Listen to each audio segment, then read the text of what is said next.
Welcome everyone to the Build Your Wealth seminar here at our offices, Money Intelligence. It's been a year and 3 months that we have not run our quarterly seminar, so thankfully we're back. And I'm hoping out of today that you will get so much value out of it that it will inspire you and empower you to do something about your finances.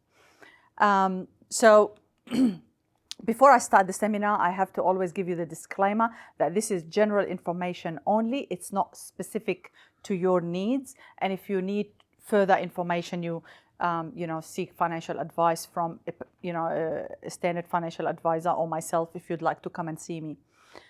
The agenda for today is that we're going to do an hour and a half. It's going to be packed with lots of information, and I'm going to break it because within the next 45 minutes, I think your brains are going to cook. So we're going to take a break, have coffee, go to the toilet. We're going to talk about our money problems. The first part of the seminar, we're going to talk about property and run through some numbers with you and make it as easy as possible. Then after the break, we're going to come and talk about self-managed super funds, and I'm going to ask you to leave the questions at the end of each part. So at the end of the first part, before we go for the coffee break, I'll offer you the opportunity to ask questions. And then after we talk about the second part, which is the SMSF, I'll have all the questions crammed in one. So that way we can have a flow of the seminar together. Before we start, if you could put your phones on silent or switch them off, whichever suits you. Then we can start. Yep. So I'm going to ask you a few questions. Why are you here? Is it to invest in property? Is it to save for retirement? Is it to save for a house? Or you want to buy investment property? You want to learn more? You want to reduce your tax? What's the most important reason why you are here today? Reducing tax is always a good thing. That's right. Good one. Reduce tax. Yep. And then look at buying property through SMSF. Yeah. Fantastic. Diversify investment. Diversifying investment. Fantastic. I will answer all these questions today. Yay. So I believe that we create our own money problems. And I'm going to give you 3 reasons for the past 25 years that I've been talking to thousands of people, really, to be honest, thousands of people. One of it is a lot of people come and say to me, oh, look, I'm not good with money.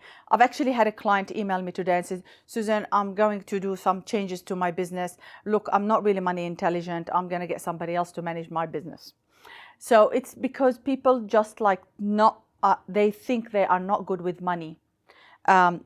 So that's one of the reasons. I get a lot of people who said, I don't know what's happened, but I'm really too busy. I can't sit down and learn about this stuff and do something about my finances, because we always put the important things that are for the long term aside. I get that a lot, especially from women, actually, because we've got home and work. And the other one is that we are obsessed with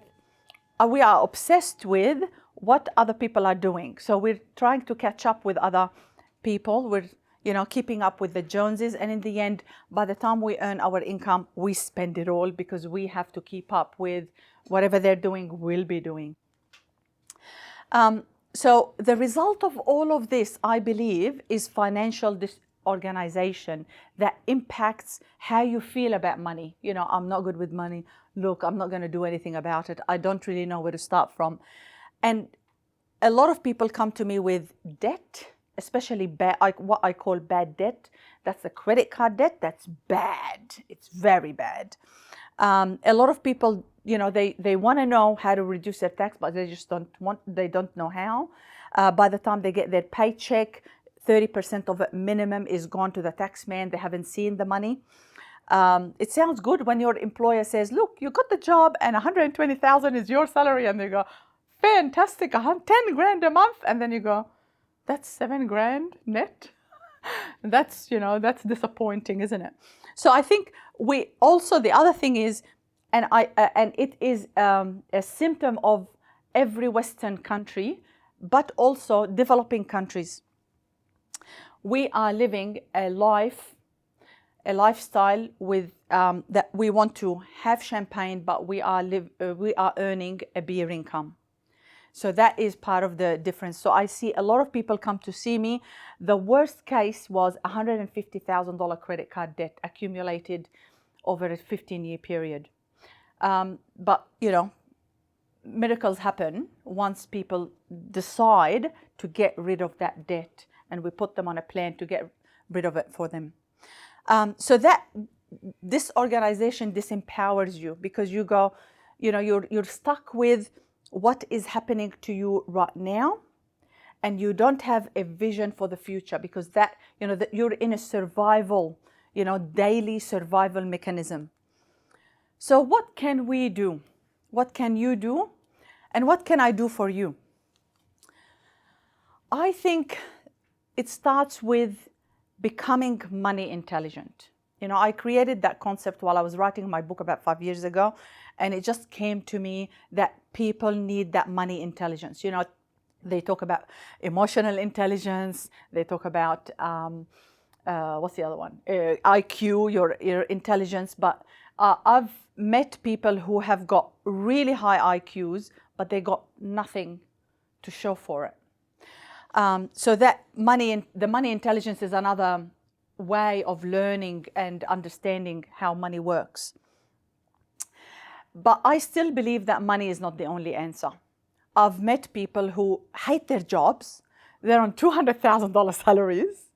They hate it. And in order for them to keep up with putting up with that job is to actually spend. So whatever they think they're earning to compensate for it is not the answer, because they're still in the same situation. So the answer is to actually live on purpose, find something that you love doing, and then the money will come, and then you can plan ahead for things. But I see a lot of people who hate their jobs. Just got to get rid of that, don't hate your job. And the other one is, as I mentioned before, we need to become what I call investorgetic. I created that concept while I was writing the book because I wanted someone, or like an avatar against the consumerholic avatar. And in order to beat consumerism, we need to become investorgetic. And investorgetic is someone who is passionate about investing. When you're passionate about shopping for shoes, you're passionate about shopping for property.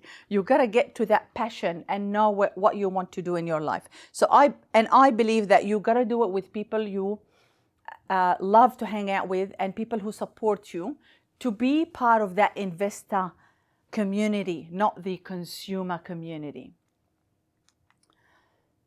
So the first thing you need to do is to create your 10-year plan. And I've worked this for so many clients now that it's getting a lot of people on the right path.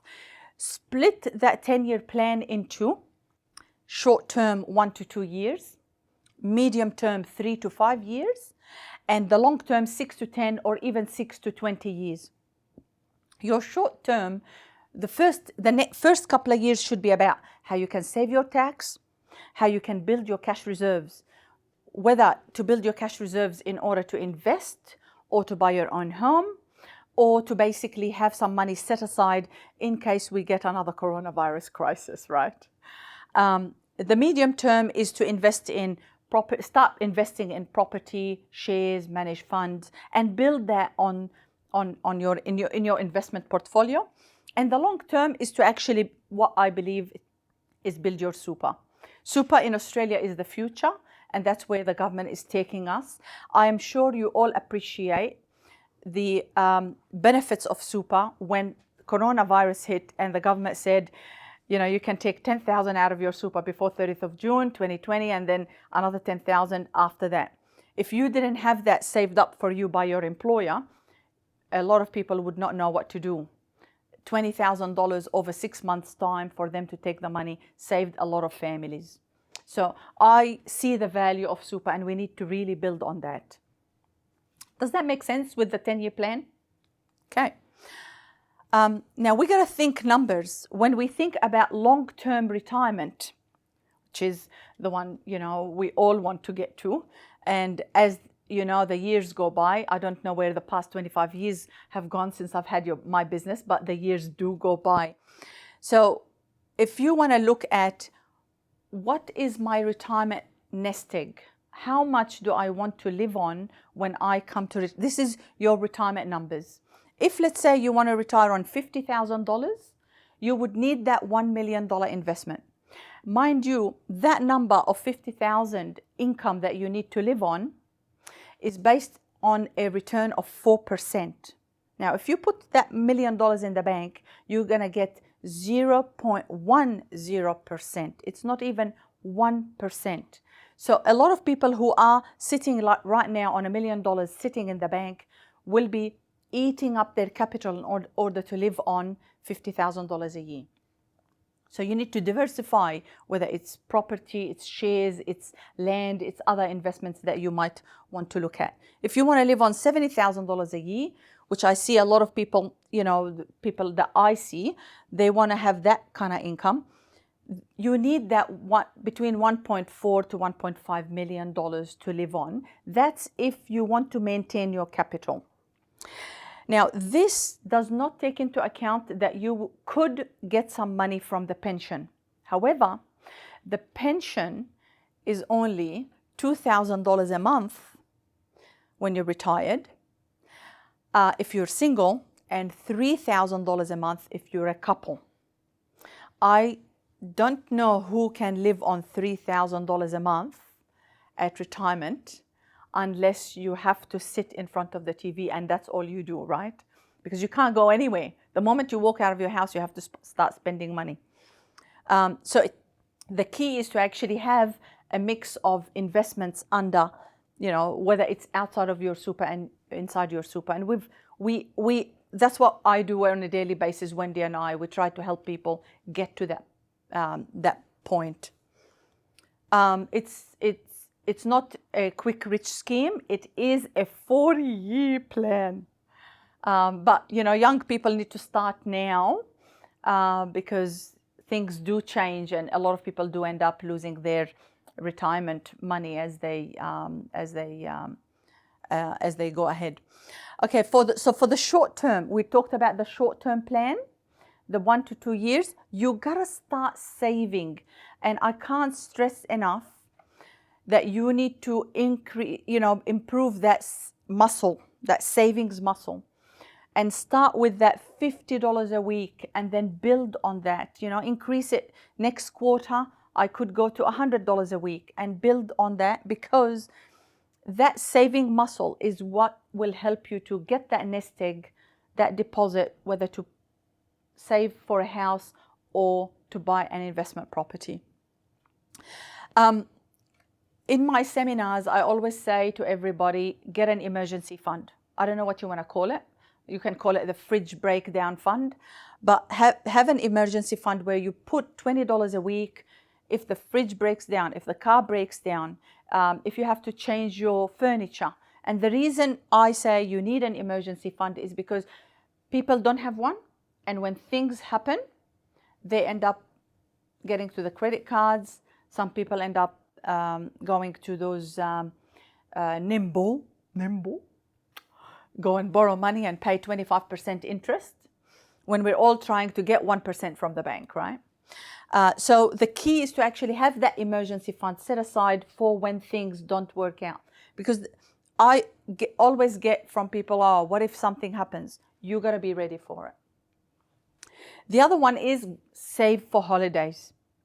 The number of people that come to see me and say, I put my holiday airfares and accommodation on the credit card is so high. Save money for your holidays and don't use your credit card. That's what we call bad debt, right? So it's basically working in the short term to build for the medium to long term. So that will allow you, by living within your means, living with a budget, that will allow you to do all these things so that you can get to the long-term plan, which is start saving for retirement and start saving for investments. So I've actually launched last month the Master Your Money course. It's an online course. Anyone can log in and buy it. It's very cheap, but it helps you to budget, plan ahead, structure your bank accounts so that you can start putting some money aside, whether it's into your emergency fund, holiday account. So I hope that will be beneficial. We've had over 50 clients have already done the course. So that's probably the first step. Medium term is to invest in, that's what I believe, invest in property or shares. Because really when you look at what it is that we're investing, we have a business, that's really a representation of a share portfolio, right? I have my shares in my company. I invest in other companies like, companies on the ASX, whether it's blue chip companies or small companies. The other one is I'm very passionate about property, and I'm sure you know why. Because I'm a WOG, and all WOGs love property. And it's the right thing to do. That's why they call it real estate. It's real, right? It's real. Knock, knock, you can see it, you can feel it, you can love it, you can go in it, you can, you can enjoy it, you raise your family in there. So property is real, and we all should get one or two.